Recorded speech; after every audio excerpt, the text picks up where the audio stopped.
லஞ்சம் ஊழல் செய்வதில் திமுகவும் வந்து சற்றும் சளைத்ததல்ல அப்படிங்கிறதையும் நம்ம ரெண்டையுமே சேர்த்து பார்க்க வேண்டியது இருக்கு.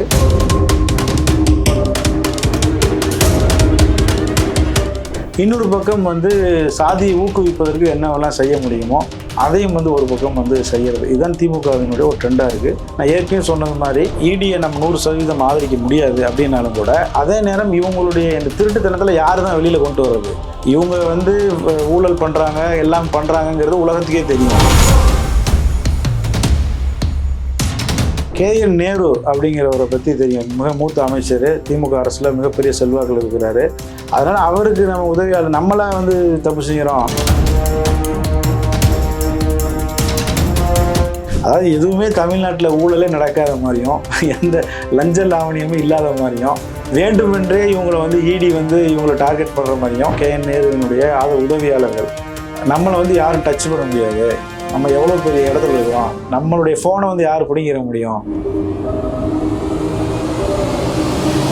ஆக்சுவலாக வாட்ஸ்அப் சாட்டில் தான் நிறைய பெரிய பெரிய குற்றங்கள்லாம் வந்திருக்கு. வாட்ஸ்அப் சாட்டை டெலிட் பண்ணாலும் திரும்பி வந்து ஊழலில் சிக்கிறாங்க. திரும்பவும் அவர்களுக்கே வாக்களிக்கக்கூடிய ஒரு நிலை இருக்குது. அது என்னென்னா இவங்களை அரெஸ்ட் பண்ணி இவங்களை ஏதாவது பண்ணிட்டு அதே இவங்க அனுதாபமாக இப்படி லஞ்சம் கொடுத்து அந்த வேலைக்கு வரக்கூடிய அதிகாரிகள் எப்படி நடந்து கொள்வாங்க?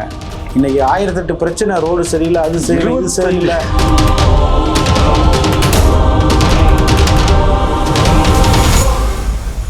ஸ்பெக்ட்ரம் தமிழ் நேயர்களுக்கு வணக்கம். நம்மோடு ஊடகவியலாளர் இஸ்மாயில் இருக்கிறார், பேசலாம். வணக்கம். வணக்கம். பசும்பொன் முத்துராமலிங்க தேவருடைய குரு பூஜை எதிர்க்கட்சி தலைவர் எடப்பாடி கே பழனிசாமி அவர்கள் மாலை அணிவித்து மரியாதை செலுத்தியிருக்காரு. பொதுவா எல்லா அரசியல் தலைவர்களுமே இந்த நாள்ல அங்க போய் செலுத்துறாங்க அப்படின்றது ஒண்ணுதான். தேவர் குரு பூஜை அப்படிங்கிறது ஒரு அரசியல் நிகழ்வா இல்லாம மக்களோடு, ஏன்னா தேசியமும் தெய்வீகமும் இரு கண்கள்னு அவர் சொன்ன அந்த வாசகம் இன்னைக்கு வரைக்கும் அத அர்த்தத்தை புரிஞ்சு உணர்ந்தோம்னா உடம்பு செலுத்தக்கூடிய அளவுக்கு இருக்கு. உங்களுடைய கருத்து? பசும்பொன் முத்துராமலிங்க தேவர் வந்து ஒரு தேசிய தலைவர். ஆனால் வந்து என்னென்னா ஒரு பெரிய சாபம் என்னென்னா, நம்ம தமிழ்நாட்டில் எல்லா தேசிய தலைவர்களையும் ஒரு சாதிக்குள்ளே வச்சு பார்க்கக்கூடிய ஒரு சூழல். பசும்பொன் முத்துராமலிங்க தேவர் அவர்களை பொறுத்த வரைக்கும் அவரை எப்படி பார்க்கறது அப்படிங்கிறதுல ஒரு 2 மாறுபட்ட கருத்துக்கள் வந்து இருக்குது. பட் அதையும் தாண்டி அது வந்து ஒரு அரசு விழாவாக தொடர்ந்து அது எந்த கட்சி ஆட்சியில் இருந்தாலும் அது போற்றப்பட்டு அது வந்து கொண்டாடப்படுது. பசும்பொன் முத்துராமலிங்க தேவர் அவர்களை பொறுத்தவரை அவரோட ஹிஸ்ட்ரி வந்து ஆல்ரெடி நிறைய பேர் பேசியிருப்பாங்க. அவர் வந்து யார் என்ன அப்படிங்கிறத பற்றி தமிழ்நாட்டு மக்கள் நிறைய பேருக்கு நல்லாவே தெரியும். அதை தாண்டி வந்து என்னென்னா, அவரை வந்து ஒரு சாதி தலைவராக பார்க்காம ஒரு பொது தலைவராக பார்க்கணும் அப்படிங்கிறத நோக்கி இன்றைக்கு வந்து நகர்ந்து கொண்டு இருக்கு. எல்லா அரசியல் கட்சிகளுமே அங்கே வந்து செல்வது அப்படிங்கிறது அதை தான் வந்து காட்டிகிட்டு இருக்கு. இது வந்து ஒரு நல்ல அணுகுமுறை தான். ஏன்னா தமிழ்நாட்டில் வந்து பார்த்தீங்கன்னா இந்த தமிழ் சாதியினத்தில் மட்டும்தான் சாதி உணர்வு இருக்குது அப்படிங்கிற மாதிரி தொடர்ந்து சித்தரிக்கப்படுது. பசும்பொன் முத்துராமலிங்க தேவர் அவர்களை கூட அப்படி தான் வந்து அந்த பேரை கூட இன்றைக்கு பயன்படுத்தாமல் GD நாயுடு அப்படின்னா தப்பு கிடையாது. இன்னும் வேறு மாநிலங்களை சேர்ந்த சாதியினருடைய பெயர்களை தைரியமாக வந்து குறிப்பிடக்கூடியவர்கள். நம்ம தமிழ்நாட்டை சேர்ந்த ஒரு சமூகத்தை வந்து பெயரை வந்து குறிப்பிடாமல் இருக்கக்கூடிய அரசியலை நம்ம பார்க்குறோம். அந்த அடிப்படையில் வந்து இந்த மாதிரியான நிகழ்ச்சிகள் வந்து ஒரு தேவையாக இருக்குது. திமுக அதிகாரத்தில் இருக்கும்போது இதை எப்படி பயன்படுத்தி கொள்ளுது? தங்களுடைய வளர்ச்சிக்காகவும் வாக்குக்காகவும் இது ஏதாவது சூழ்ச்சி ஏதாவது பண்ணுறாங்களா?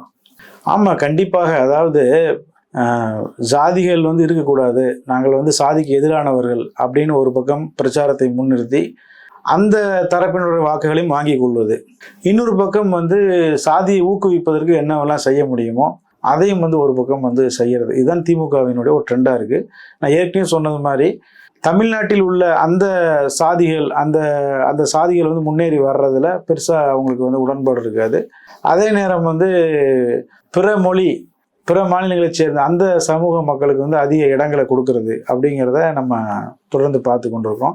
எனவே தமிழ்நாட்டில் உள்ள அந்த சாதி பிரச்சனைகளை தங்களுக்கு ஆதரவாக பயன்படுத்துறதுல திமுக ரொம்ப திறமையாக கையாளுறாங்க அப்படின்னு நம்ம சொல்லலாம். 2538 பேருக்கு வேலை வாய்ப்பு, அரசு வேலை வழங்கப்பட்டிருக்கு.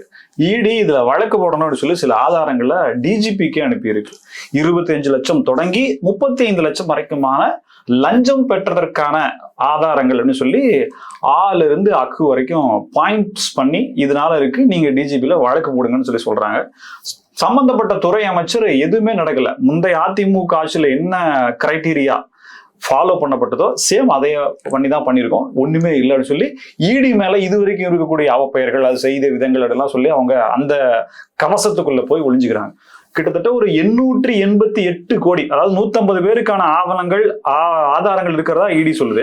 ஸோ 887 கோடி வச்சுக்கலாம். இன்னும் 2538 பேரும் போட்டா 600 சொச்சம் கோடி வருது. இவ்வளவு பெரிய இமாலய ஊழல் நடந்திருக்கிறதா, லஞ்சம் பெறப்பட்டிருக்கிறதா, ஹவாலா முறையில பணப்பரிமாற்றம், இதெல்லாம் குற்றச்சாட்டு இல்லாமல் நெருப்பு இல்லாமல் புகைமான்ற ஒரே ஒரு கேள்விதான் இங்க வருது. உங்களுடைய பார்வை என்ன? என்னுடைய பார்வை வந்து இடி அமைப்பை பொறுத்த வரைக்கும் தமிழ்நாட்டினுடைய பொதுவாக மாநில உரிமைகளை பறிக்கக்கூடிய சில விஷயங்களை அவங்க செய்யறாங்க அப்படிங்கிறது என்னுடைய பார்வை. பட் அதை வந்து கேடயமாக பயன்படுத்தி லஞ்சம் ஊழல் செய்வதில் திமுகவும் வந்து சற்றும் சளைத்ததல்ல அப்படிங்கிறதையும் நம்ம ரெண்டையுமே சேர்த்து பார்க்க வேண்டியது இருக்கு. ஏன்னா இந்த ஒரு துறையில மட்டும்தான் கண்டுபிடிச்சிருக்கிறாங்க. ஆக்சுவலா வந்து இருக்கக்கூடிய 50க்கும் மேற்பட்ட எல்லா துறைகள்லையும் இதே போல ஒரு ஆய்வு நடத்தினாங்க, இதே போல விசாரணை நடத்தினாங்கன்னா இன்னும் பல விஷயங்கள் வெளியில வரும். இதுவே டிவிஹெச்ல வேற எதுக்கோ ரைடு பண்ண போய் டாக்குமெண்ட்ஸ்ல இது எதுப்பா இந்த ரிசீவ்டுன்னு வருது, பெறப்பட்ட பேடிஎம் பேமெண்ட்னு வருது, எதுக்குன்னு சொல்லி பார்க்கும்போது இந்த வெளியே வந்திருக்கு. என்னன்னா வாட்ஸ்அப்ல சிக்கி இருக்கிறாங்க இவங்க வந்து. வாட்ஸ்அப் சாட்டு மூலமா அதான் மெயின் முக்கியமான, அதுல இருந்தா லீடு போயிருக்கு. இவங்க என்ன நினைச்சிட்டாங்க அப்படின்னா, குறிப்பாக KN நேருவினுடைய உதவியாளர்கள், நம்மளை வந்து யாரும் டச் பண்ண முடியாது, நம்ம எவ்வளவு பெரிய இடத்துல இருக்கிறோம், நம்மளுடைய போனை வந்து யாரு பிடிங்கிற முடியும் அப்படின்னு நினைச்சு அந்த அளவுக்கு இவங்களுடைய அசட்டு தைரியம், நம்மளை வந்து யாருமே டச் பண்ண முடியாதுன்னு சொல்லி சாதாரண வாட்ஸ்அப்ல சாட்டிங் பண்ணிட்டு இருந்திருக்கிறாங்க. அதை வந்து நீங்க சொல்ற மாதிரி ஏதோ ஒரு விசாரணையில வந்து பார்க்கும்போது தெரிஞ்சிருச்சு. ஆக்சுவலாக வாட்ஸ்அப் சாட்டில் தான் நிறைய பெரிய பெரிய குற்றங்கள்லாம் வந்திருக்கு. வாட்ஸ்அப் சாட்டை டெலிட் பண்ணாலும் திரும்பி வந்துடும். கால் ரெக்கார்டிங்ஸ்லாம் இருக்குன்றாங்க. வாட்ஸ்அப் இந்த பண்றவங்க கண்டிப்பா வாட்ஸ்அப்ல தான் பண்ணுவாங்க, ஆர்டினரி கால்ல பேசியிருக்கவே மாட்டாங்க. எப்படி வாட்ஸ்அப் கால் ரெக்கார்டிங் இருக்கிறதுக்கான என்ன தெரியல, ஆரம்ப கட்ட நிலையில தான் இருக்கு. வாட்ஸ்அப் காலையுமே வந்து ரெக்கார்ட் பண்ண முடியும், அந்த மாதிரிலாம் இப்போ நிறைய வந்துருச்சுன்னு சொல்றாங்க. ரெக்கார்ட் பண்ண முடியும், கேட்க முடியும், அந்த மாதிரிலாம். பட் வந்து என்னன்னா அதுக்கு நிறைய பர்மிஷன்ஸ் தேவை. இப்போ நார்மலாக ஃபோனை விட்டு கேட்கறதுங்கிறது ஒரு மாநில அரசாங்கம் ஈஸியாக போலீஸ் வந்து பண்ணிடுவாங்க. வாட்ஸ்அப்புக்கும் போது கொஞ்சம் நிறைய ப்ராசஸ் இருக்குது அப்படிங்கிற மாதிரி சொல்கிறாங்க. இப்போ நம்ம பார்க்க வேண்டிய விஷயம் என்னென்னா, KN நேரு அப்படிங்கிறவரை பற்றி தெரியும். மிக மூத்த அமைச்சர், திமுக அரசில் மிகப்பெரிய செல்வாக்கில் இருக்கிறாரு. அதனால அவருக்கு நம்ம உதவியாளர், நம்மளா வந்து தப்பு செய்கிறோம், மாட்டினா அவர் தானே மாட்டுவாருங்கிற மாதிரி ஒரு ரொம்ப அசட்டு தைரியத்தில் 10 ரூபா நோட்டுக்கு இன்னொரு பிரபலம் மாட்டியிருக்கான்ற மாதிரி வரும். ஏன்னா கொடுக்கப்பட்டது எல்லாமே 10 ரூபாய் நோட்டுகளா கொடுக்கப்பட்டிருக்கு, ஹவாலா பணங்களாக இந்த மாதிரி சொல்றாங்க. ஏற்கனவே 10 ரூபா அப்படிங்கிறது எந்த அளவுக்கு டாஸ்மார்க்லயும் சரி கரூர்லயும் சரி ஃபேமஸ் தெரியும். இன்னொரு 10 ரூபாய் ஒரு ஸ்டோரி கிரியேட் ஆயிருக்கா? ஆமா, கண்டிப்பா. அதான் நான் சொல்றேன், இது வந்து ஒரு பிகினிங் தான். இது இந்த துறையில இவங்க கண்டுபிடிச்சது பிகினிங் தான். இப்போ இது என்ன ப்ராசஸ் இருக்குன்னு நீங்க சொல்ற மாதிரி அந்த டாசியர் ஒரு கிட்டத்தட்ட 200க்கும் மேற்பட்ட பக்கங்கள் கொண்ட ஆவணங்களை DGP கொடுத்துருக்குறாங்க. இது ஒரு அடுத்த கட்டம் எப்படி ஆயிருக்கும் அப்படின்னா, நிச்சயமாக DGP வந்து விசாரணை பண்ணுவாரு. ஏன்னா DGP அப்படின்னா நம்ம யாரை விசாரணை பண்ணுவாரு? இவங்களை நிச்சயமா அது சம்பந்தமா வழக்கு பதிவு செய்வாங்க. அது எப்படிங்க DGP தன்னிச்சையா பண்ணிட முடியல? தமிழக அரசு DGP காவல்துறை கையில் வச்சிருக்கிறது முதலமைச்சர் வச்சிருக்காரு. DGP விசாரிக்கணும்னு சொல்லி இப்ப அறிக்கை கொடுத்துருக்காங்கல்ல. இப்ப என்னன்னா முன்னர் மாதிரி DGP வந்து முழுக்க 100% மாநில அரசாங்கத்தினுடைய கண்ட்ரோல்ல இப்ப இல்லை. அதுவுமே வந்து மத்திய அரசாங்கம் வந்து சொல்றவங்க தான் DGP. இவங்க பட்டியல் தான் அனுப்ப முடியும். 3 பேர் கொண்ட பட்டியல் அனுப்புனா அதுல வந்து அவங்களுக்கு யாரு, அதுதான் இப்ப தொங்கிட்டு இருக்குது. அதுதான் நடக்கலையே. UPSCல ஒரு DGP போடக்கூடாதுன்னா அதுதான் இப்ப பதவியில் இருக்கிறாரு, அதிகாரத்துல இருக்காரு. அதனால வந்து நிச்சயமாக ஒன்றிய அரசாங்கம் வந்து அதெல்லாம் சரி பண்ணிடுவாங்க. DGP விஷயத்தெல்லாம் சரி பண்ணிடுவாங்க. நிச்சயமாக இந்த அடுத்து வரக்கூடிய DGPங்கிறவர் இதை விசாரணை எலெக்ஷனுக்கு முன்னாடி இது எல்லாமே. இந்த DGP இல்ல, இந்த DGP-யா இருந்தாலும் சரி, இல்ல புதுசா வந்து யாரும் வந்தாலும் அவங்க FIR போடுவாங்கன்னு நீங்க கரெக்டா சொல்றீங்க. கண்டிப்பா எனக்கு அதுவே சந்தேகமா இருக்கு. வாய்ப்பு இல்ல. ED சொல்றதுல எந்த ஆதாரமுமே கிடையாது. இது வரைக்கும் ED-யோட ட்ராக் ரெக்கார்ட் எடுத்து பாருங்க. எந்த வழக்குலயாவது யார் மேலேயாவது அவங்க குற்றச்சாட்டை நிரூபிச்சிருக்காங்க? எல்லாமே பொய் வழக்கு, அதிகார துஷ்பிரயோகம், மத்திய அரசு தனக்கு சாதகமாக இதையே தானே அவங்க கேடயமா பயன்படுத்துறாங்க. அதான் நான் ஆரம்பத்திலே சொன்னேன், ED-யை நம்ம 100% ஆதரிக்க முடியாது அப்படின்னாலும் கூட அதே நேரம் இவங்களுடைய இந்த திருட்டுத்தனத்துல யாருதான் வெளியில கொண்டு வர்றது? இவங்க வந்து ஊழல் பண்றாங்க, எல்லாம் பண்றாங்கிறது உலகத்துக்கே தெரியும். இப்போ என்ன இதில் நம்ம கவனிக்க வேண்டிய விஷயம் என்னன்னா, இப்படி லஞ்சம் கொடுத்து அந்த வேலைக்கு வரக்கூடிய அதிகாரிகள் எப்படி நடந்து கொள்வாங்க? இன்னைக்கு 1008 பிரச்சனை, ரோடு சரியில்லை, அது சரியில்லை, இது சரியில்லை அப்படின்னு சொல்றோம். அப்படின்னா 25 லட்சம் ஒருத்தர் கொடுக்குறாருன்னா என்ன, எப்படி எனக்கு புரியல. அவர் எப்படி எடுப்பாரு? இந்த மாதிரி அது நகர்ப்புற வளர்ச்சி, அதே போல வந்து குடிநீர் வழங்கல். ₹1 இன்ட்ரெஸ்ட் போட்டாலே மாசம் 25,000 ரூபாய். ஒரு வீடு வாங்கி போட்டா 10 வருஷத்துல டபுள் ஆயிரும். அதான் இன்னைக்கு வந்து நீங்க நகர்ப்புறங்கள்ல அவுட்டர்ல நீங்க போங்க, இன்னைக்கு வந்து ஒரு வீடு கட்டுறதுக்கு எவ்வளவு கஷ்டப்படுறாங்க பில்டர்ஸ். அவ்வளவு லஞ்சம், அவ்வளவு பேத்துக்கு காசு, அது கொடுத்தாதான் நடக்குது. அப்ப அந்த காசுல எங்க போகுது? இந்த மாதிரி அதிகாரிகளுக்கு போகுது. அவங்க ஏன் வாங்குறாங்க? இந்த மாதிரி காசு கொடுத்துட்டு வந்திருக்கிறாங்க, அதனால வாங்குறாங்க. அப்ப அடிப்படையான விஷயமா ஊழல்ங்கிறது ஒரு பெரிய விஷயமா இருக்கு தமிழ்நாட்டுல. அதுல வந்து இது வந்து என்னன்னா ஒரு ஒரு அதான டிப் ஆஃப் தி சீம்பாங்கல்ல, கடல் நீர்ல வந்து ஒரு துளி தான் இதெல்லாம். இப்ப இன்னும் வந்து முறையா விசாரிப்பாங்க கண்டிப்பா. பெரிய அச்சம் தரக்கூடிய மிரட்சியாகக்கூடிய அமௌண்ட் தெரியுது. 150 பேருக்கான எவிடன்ஸ் கிடைச்சிருக்குன்னு சொல்லி இடி சொல்லுது, அதற்கான ஆதாரங்களை சொல்லுது. இந்த கணக்கு போட்டால 25-35 கணக்கு போட்டா 888 கோடின்னு அண்ணாமலை அவர்கள் சொல்றாரு. 2538 பேருக்கும் 25 லட்சம் ரூபாய் போட்டோம்னா 600 சொச்சம் கோடி வருது. இதற்கான வாய்ப்பு இருக்கா? எவ்வளவு பெரிய ஸ்கேம் அப்படின்ற மாதிரி. ஒரு 800 கோடிங்கிறதே குறைவு அப்படின்னு தான் நான் கூட நினைக்கிறேன். இன்னும் அதிகமாக தான் இருக்கும். விசாரணை நடத்தும் போது முழுமையாக தெரிய வரும். இது வந்து இந்த ஒரு துறை அப்படி இப்போ ஸ்டார்டிங் பண்ணியிருக்கிறாங்கன்னு வைங்களேன், நிறைய துறைகள்ல இந்த மாதிரி புகார்கள் வந்து இருக்கு. வெளிப்படையா ஒரு கேள்வி, ஒரு துறையில ஒரு 800 சொச்சம் கோடி, ஒரு 900 கோடி ரூபாய் அளவுக்கான லஞ்சம் பெறப்படுது அப்படின்னா அந்த துறையினுடைய அமைச்சருக்கு தெரியாம, அந்த அமைச்சருக்கு மேல இருக்கக்கூடிய முதலமைச்சருக்கு தெரியாம, இன்னும் சொல்ல போனா டைரக்டர்ஸ் எல்லா கடைநிலை ஊழியர்ல இருந்து முதலமைச்சர் வரைக்கும் தெரியாம நடந்திருக்கும். அமௌண்ட்டை வச்சு நான் கணக்கு போடுறேன், வேற எதுவுமே நான் சொல்லல. இவ்வளவு அமௌண்ட் இதுல வருது அப்படின்னா ஒரு சம் பர்சன்டேஜ் எல்லாருக்கும் போயிருப்பதற்கான வாய்ப்பு இருக்குன்னு ஒரு காமன் மேனோட கொஸ்டின் வச்சா அதுக்கு என்ன பதிலா இருக்கும்? கண்டிப்பா அதுல மாற்றுக்கருத்தே இருக்க முடியாது. இது வந்து ஏதோ KN நேருவினுடைய உதவியாளர்கள் அவங்கள அப்படிதான் கொண்டு போறாங்க. இன்னும் சில என்ன சொல்றாங்கன்னா மினிஸ்டருக்கே தெரியாது அப்படின்ற மாதிரி சொல்றாங்க. இதெல்லாம் நம்ம சின்ன குழந்தை கூட நம்பாது. நிச்சயமாக நீங்க சொல்றது மாதிரி அது மேல இருந்து வர்றதுதான், இல்ல கீழே இருந்து மேல போறதுதான். அது KN நேருவே கூட வச்சுக்க முடியாது அவ்வளவு பணத்தை, புரியுதுங்களா? KN நேருலாம் அவ்வளவு பணத்தை வந்து வச்சுக்க முடியாது, இவ்வளவு பணத்தை கலெக்ட் பண்ணி வச்சுக்க முடியாது. அது பாதாளம் வரைக்கும் பாயுது. அதுதான் வந்து உண்மை. இதை கண்டிப்பாக கண்டுபிடிச்சிருவாங்க, இதெல்லாம் மறைக்கிறதுக்கான வாய்ப்பு இல்லை. இவங்களுக்கு என்னன்னா இருக்கவே இருக்கு, ஒரு ஈடிக்கு எதிரான ஒரு பிரச்சாரம், ஈடி வந்து ஒன்றிய அரசு எங்களை வந்து ஒடுக்குறாங்க அப்படி சொல்லி தப்பிச்சிடலாம், தமிழ்நாட்டு மக்கள்கிட்ட அனுதாபம் தேடிக்கலாம். நீங்கள் சொல்கிற மாதிரி டாஸ்மார்க் ஊழல், அதில் வந்து கோர்ட்டில் போய் அது திருமொழி ஏதாவது பண்ணி இவங்களுக்கு சாதகமான சில தீர்ப்புகளை வாங்கிட்டு வந்துட்டு பாருங்கள் நாங்கள் வந்து ஜெயிச்சிட்டோம். அதாவது எதுவுமே தமிழ்நாட்டில் ஊழலே நடக்காத மாதிரியும் எந்த லஞ்ச லாவணியமும் இல்லாத மாதிரியும் வேண்டுமென்றே இவங்களை வந்து ஈடி வந்து இவங்களை டார்கெட் பண்ணுற மாதிரியும், ஈடி வந்து இவங்களை டார்கெட் பண்ணுறதுல ஈடிக்கு உள்நோக்கம் இருக்கலாம், நம்ம அது இல்லைன்னு சொல்லலை, ஒன்றிய அரசுக்கு உள்நோக்கம் இருக்கலாம். பட் அந்த அளவுக்கு இவங்க ஒன்றும் யோக்கியங்கள் கிடையாது. அதைத்தான் நம்ம பார்க்க வேண்டியது இருக்கு.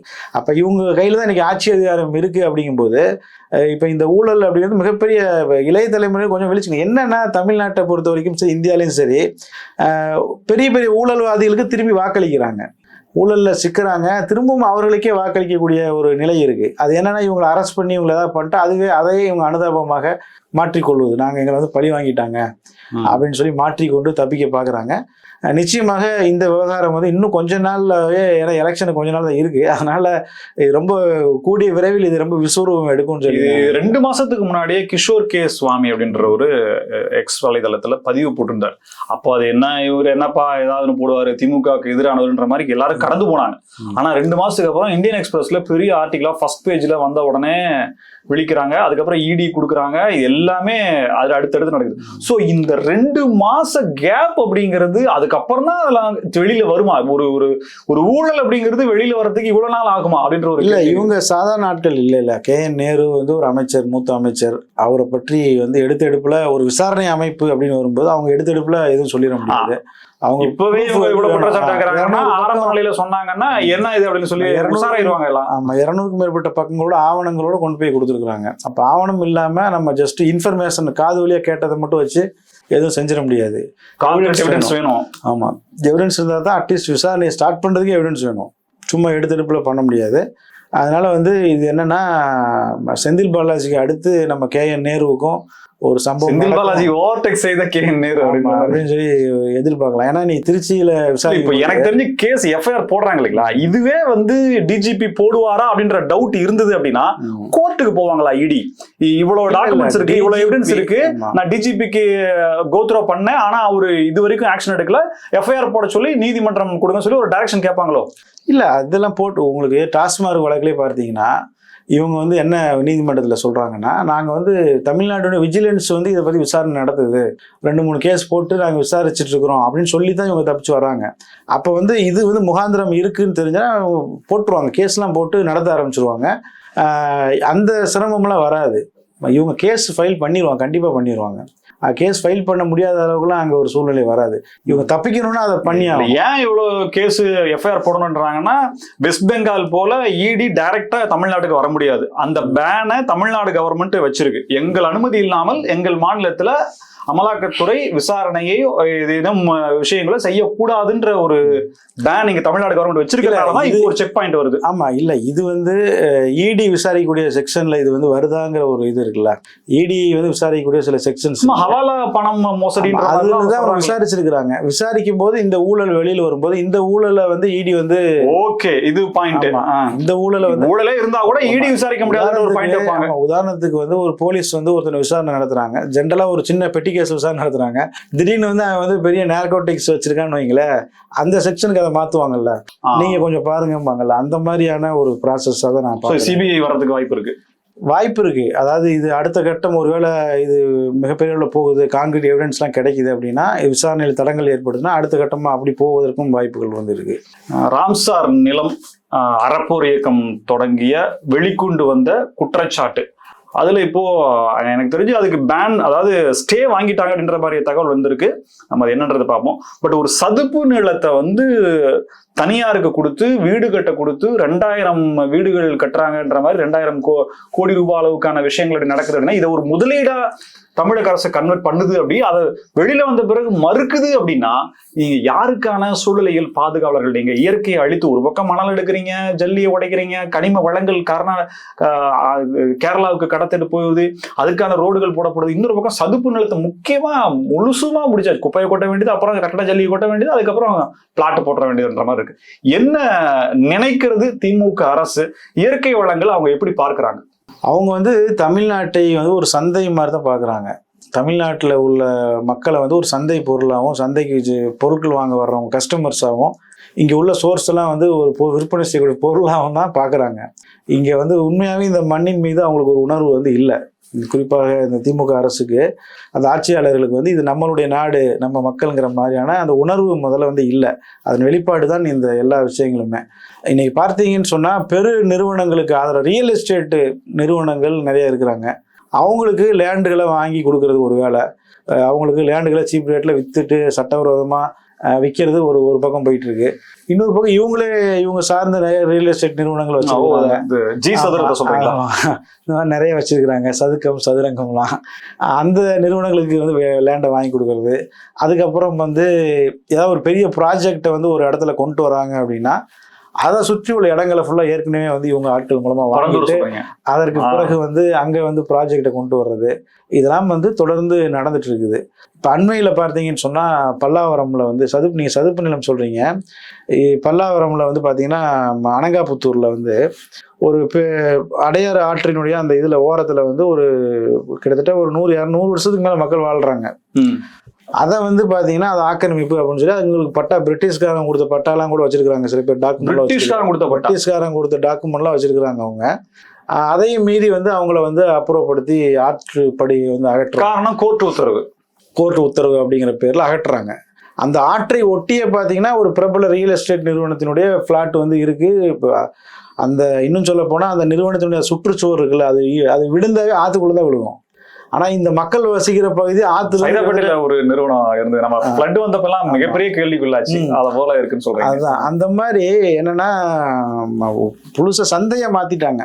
சந்தை தமிழ்நாடு வந்து ஒரு சந்தையா மாறி விற்பனைக்கு அப்படின்னு போர்டு மட்டும் தான் போடல, மறைமுகமா அதான் போயிட்டு இருக்குது. குமாரபாளையத்தில் இருக்கக்கூடிய ஒரு கல்லூரி, எக்ஸல் கல்லூரியில 400 பேர் சாப்பிட்ட சாப்பாடு வாந்தி மயக்கம்ன்ற மாதிரிலாம் இருந்தது.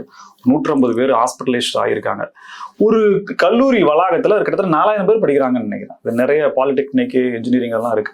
ஒரு கல்லூரி வளாகத்துக்குள்ள இருக்கக்கூடிய கேன்டீன்ல வழங்கப்படக்கூடிய உணவு பாதுகாப்புத்துறை அதிகாரிகள் சோதனை அப்படின்றது வந்து நடக்குதான்னே தெரியல. ஏன்னா ஒரு சின்னதா ஒருத்தன் ஹோட்டல் வச்சிருக்கிறவன் என்னன்னா, சுத்தமா இல்ல, பிளேட்டு சரியில்லை, பூட்டு சரியில்லை, நீ வச்சிருக்கிற கடை அட்மாஸ்பியர் சரியில்லை, ஆம்பியன்ஸ் சரியில்லைன்னு சொல்லி நடவடிக்கை எடுக்கிறாங்க. பட் அது தேவைதான், அது தப்புன்னு சொல்லலை, அதுவும் தேவைதான். ஏன்னா எல்லாமே உணவு அப்படின்றப்போ அதுக்கான மாதிரியான பாதிப்புன்றது மக்களுக்கு வரும். ஆனா அதே அளவுக்கான பெரு நிறுவனங்கள், ஐடி செக்டர் எடுத்துக்கலாம், கல்லூரிகள் எடுத்துக்கலாம், அங்கெல்லாம் உணவு பாதுகாப்புத்துறை சோதனை நடத்தினதா, அதாவது என்னன்னா சரியா இருக்கான்னு ஒரு ஆய்வு நடத்தினதா கூட நம்ம தகவலை பார்க்கல. இப்ப இந்த இன்சிடென்ட் நீங்க எப்படி பாக்குறீங்க? அதாவது கொடைக்கானல்ல ஒரு சுற்றுலா போயிருக்கும்போது ஒரு ஹோட்டல்ல வந்து சாப்பாடு சரியில்லை, ஒரு கெட்டுப்போன சாப்பாடு வைக்கிறாங்கன்னு வைங்களேன். அது விலை வந்து பயங்கரமான விலை, டூரிஸ்ட் சுற்றுலா பயணிகள் வரக்கூடிய ஒரு இடம், பயங்கரமான விலை வைக்கிறாங்க. பட் ஆனால் சாப்பாடு கெட்டு போயிருக்கு, சரியில்லை. இதை வந்து உணவு பாதுகாப்புத்துறை கம்ப்ளைண்ட் பண்ணுறதுக்காக நம்ம நண்பர் ஒருத்தர் என்னென்ன வழிமுறைகள்லாம் உணவு பாதுகாப்புத்துறை எப்படி கம்ப்ளைண்ட் பண்ணுறதுங்கிற ஒரு எளிய வழிமுறை கூட இல்லை. ஒரு டோல் ஃப்ரீ நம்பர் கொடுத்துருக்குறாங்க, அது ஃபோன் பண்ணிங்கன்னா அது எந்த ரெஸ்பான்ஸ் இருக்காது. வாட்ஸ்அப் சாட் வந்து இருக்கும், அதில் நீங்கள் பண்ணீங்கன்னா அவங்க வந்து 1008 ஆதாரம் உங்கள்கிட்ட கேட்பாங்க. புரியுதுங்களா? கடையை போட்டோ எடுத்து அனுப்புங்க, சாப்பாடு போட்டோ எடுத்து அனுப்புங்க, பில் அனுப்புங்க, எதுவுமே அங்க இருக்காது. நீங்க எப்படி ஒரு கடையை போய் போட்டோ எடுக்க முடியும்? கடையை போய் எப்படி போட்டோ எடுக்க முடியும்? எதுக்கு போட்டோ எடுக்கிறேன்? சண்டைக்கு வர மாட்டானா? எடுத்தாவே தெரிஞ்சிடும் அதை கம்ப்ளைண்ட் பண்ண போறாங்கன்னு. இப்போ இந்த மாதிரி வந்து ஒரு நடைமுறை தான் இருக்குது. இதற்கிடையில பார்த்தீங்கன்னு சொன்னா இந்த இன்சிடென்ட்டை பொறுத்த வரைக்கும் என்னன்னா, காசு கொடுக்குற இடத்துல போய் வாங்கிட்டு அமைதியாக வந்து இருந்துக்குவாங்க. எந்த ரைடு, எந்த விதமான சோதனை எதுவுமே இருக்காது. ஏன் அப்படின்னா, நம்ம KN நேரு விஷயத்தை பார்த்தோம். காசு கொடுத்து தானே வேலைக்கே வராங்க. காசு கொடுத்து வேலைக்கு வர்றவங்க அப்புறம் எப்படி அவங்க காசு சம்பாதிக்க தானே பார்ப்பாங்க. இப்போ எங்கெல்லாம் காசு கிடைக்குதோ அந்த கடைகள்கிட்ட காசு வாங்கிட்டு, அந்த நிறுவனங்கள்ட்ட காசை வாங்கிட்டு எந்த விதமான ஆய்வுக்கும் போறதில்ல. இந்த காஃப் சிறப்பு நிறுவனத்தை பத்தி பார்த்தோம், 2 வருஷமா எந்த ஆய்வும் அங்கே நடக்கல. அதற்கு முன்பு ஆக்சுவலாக அந்த நிறுவனம் வந்து ஒரு 10 முறை வைலேஷன் பண்ணியிருக்கான். அதிமுக ஆட்சியிலே வைலேஷன் பண்ணியிருக்கான். அவன் மேலே கோர்ட்டில் கேஸ் போட்டு ஃபைன் பண்ணி 2 தடவை அதிமுக ஆட்சியில் ஃபைன் பண்ணி வான் பண்ணியிருக்கிறாங்க. திரும்பி இவங்க வந்ததுக்கப்புறம் இவங்களும் 2-3 தடவை வான் பண்ணியிருக்கிறாங்க. திரும்பி பார்த்தீங்கன்னா லாஸ்ட் 2-3 வருஷம் அந்த காஃப் சிறப்பு சொல்கிறேன், எந்த விதமான ஆய்வுமே நடத்தலை. அப்போ என்னன்னு சொன்னால், மேலேருந்து கீழே வரைக்கும் லஞ்சம் ஊழல் வந்து தலைவிரிச்சு ஆடுது, முறைகேடுகள் தலைவிரிச்சு ஆடுது, சரியான நிர்வாகம் வந்து இல்லை. இதைத்தான் இந்த மாதிரியான சம்பவங்கள் காட்டுது. இப்போ எக்ஸல்ல படிக்கக்கூடிய அந்த கல்லூரியில படிக்கக்கூடிய மாணவர்கள் ஆப்ஷன் அப்படிங்கிறதே கிடையாது, அவன் அங்கதான் சாப்பிட்டாகணும். இப்ப இங்க இல்லைன்னா நான் வேற பக்கம் சாப்பிட்டுக்கிறேன், வேற கடையில சாப்பிட்டுக்கிறேன், இல்ல வேற பஜ்ஜி போண்டா பப்ஸா சாப்பிட்டுக்கிறேன்னா இல்ல அதுவும் அங்க இருக்கிறதா சாப்பிட்டாகணும். ஆப்ஷனே இல்லாத போது எந்த அளவுக்கு ஒரு கேரிங்கா அவங்க பண்ணணும். இப்போ இவ்வளவு கேர்லெஸ்ஸா இருக்காங்க அப்படின்னா இதை யார் சரிப்படுத்துறது? உயிர் சம்பந்தப்பட்ட விஷயம் இல்லையா, மாணவர்கள் உயிர் சம்பந்தப்பட்ட விஷயம் இல்லையா? இது வந்து இப்ப உயர்கல்வித்துறை அவங்க வந்து இதை பார்க்கணும்.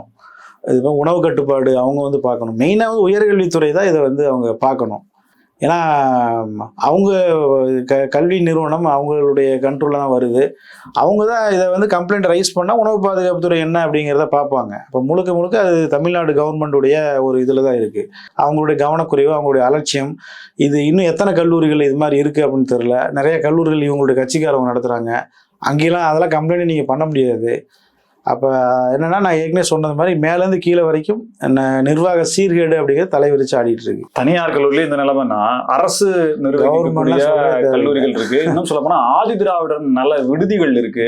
ஏற்கனவே அங்கெல்லாம் ஒண்ணுமே இல்லைன்ற மாதிரி தகவல் வருது. அங்க கொடுக்கக்கூடிய உணவுகள்லாம் எப்படி தர ஆய்வு பண்ணப்படுதா?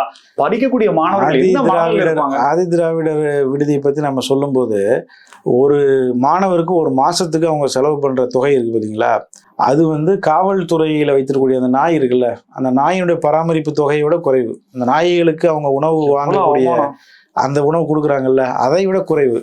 அவ்வளவு மோசமாகத்தான் அரசு துறைகள், அரசு விடுதிகள் வந்து இருக்கு. அப்போ தனியார் விடுதிகளில் வந்து காசையும் வாங்கிட்டு அவன் பண்ணுறான், அவனை வந்து யாரும் கேட்க முடியாது. மாணவர்கள் வந்து கேட்க முடியுமா, சாப்பாடு சரியில்லை, அது சரியில்லை, இது சரியில்லை. மாணவர்களை அரசியலேருந்து அப்புறப்படுத்திட்டாங்க. மாணவர்கள் ஒரு 10 பேர் சேர்ந்து போய் கேட்க கூட மாட்டாங்க. இன்னைக்கு இருக்கிற சுச்சுவேஷன்ல என்ன கொடுக்குறாங்க, சிஸ்டமேட்டிக். இது வந்து ஒரு சிஸ்டமேட்டிக்கா கொண்டு வராங்க. கல்லூரியிலிருந்தே உனக்கு என்ன அநீதி நடந்தாலும் நீ வந்து வெளியில கேட்கக்கூடாது, சரிச்சுக்கோ அப்படிங்கிறத ட்ரெயின் பண்ணி கொண்டு போறாங்க. ஆனா மேடைகள்ல மட்டும்தான் சமூக மேடைகளை திமுக வந்து வளர்ந்து மாணவர்களை வச்சுதானே. இன்னைக்கு மாணவர் அமைப்புகள் அப்படிங்கிறதே இல்லை. மாணவர்கள் அமைப்பு இருந்தால் தான் கேட்பாங்க என்ன பிரச்சனைகள் இருக்கு. இதெல்லாம் நம்ம காலத்துலாம் நிறைய இது மாதிரி யோசிச்சு பார்த்துருப்போம். ஏதோ ஒரு 10 பேர் போராட்டம். இன்னைக்கு அந்த இதுவே மழுங்கடிச்சிட்டாங்களே. இன்னைக்கு இப்போ எந்த அமைப்பு மாணவர் அமைப்பு அப்படின்னு ஒரு சுறுசுறுப்பா செயல்படுற சண்டைன்ற மாதிரி அப்படிலாம் இருக்கும். போராடுறது இங்க சும்மா அந்த பஸ் ஸ்டாண்ட்ல சண்டை போட்டுக்குவாங்க. மற்றபடி உரிமைகளுக்காக கேட்கறது அந்த இதுவே மழுங்கடிச்சிட்டாங்கல்ல. நிறைய விஷயங்கள், பல்வேறு தகவல்களுக்கு நன்றி. நன்றி ராமகிருஷ்ணன். நேர்களை மீண்டும் சந்திப்போம். இணைந்திருங்கள் ஸ்பெக்ட்ரம் தமிழோடு. நன்றி நேர்களே.